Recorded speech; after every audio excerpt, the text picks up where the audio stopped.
अदा कर रहे हैं विनोद जी से हाल मकाम ठिकाना कनाहड़ा एवं जो आपके सामने बहन का रोल अदा कर रहे हैं सुरेश भाई हाल मकाम ठिकाना रावटा।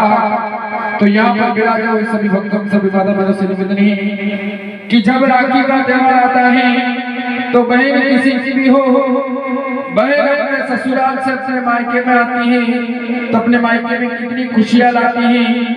तो आज की रात तेजल महाराज की बहन को अपनी बहन समझे और तेजल महाराज की बहन को अपनी बेटी समझे और आपसे बने 5 रुपए 10 रुपए दान करें, क्योंकि इनाम किसी का नहीं बोला जाएगा। जिसको भी दान करना हो स्वयं अपने हाथों से उठ कर आए और दान करें। जो आज की रात तेजल महाराज की बहन को अपनी बहन समझेगा, जो तेजल महाराज की बहन को अपनी बेटी समझेगा वही उठकर आएगा। सिर्फ 5 मिनट का समय रहेगा। जिसको भी दान करना हो स्वयं अपने हाथों से दान करें और धर्म का लाभ लें। और कथा मालिक से निवेदन है कि स्टेटमेंट बता रही और तेजल महाराज की बहन को चुनाव उड़ा रहे कथा मालिक।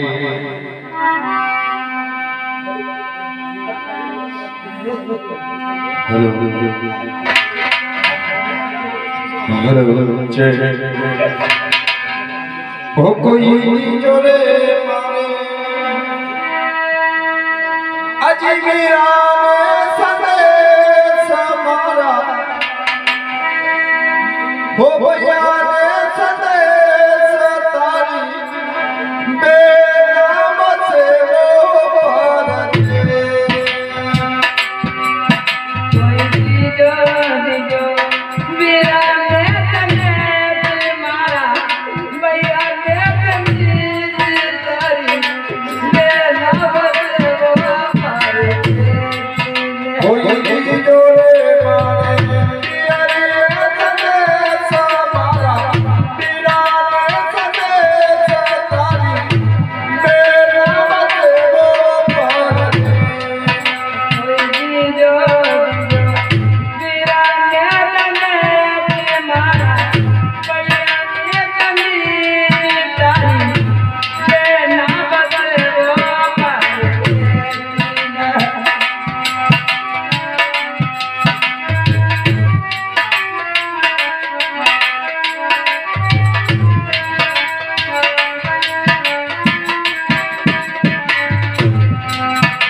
तेरी याद रे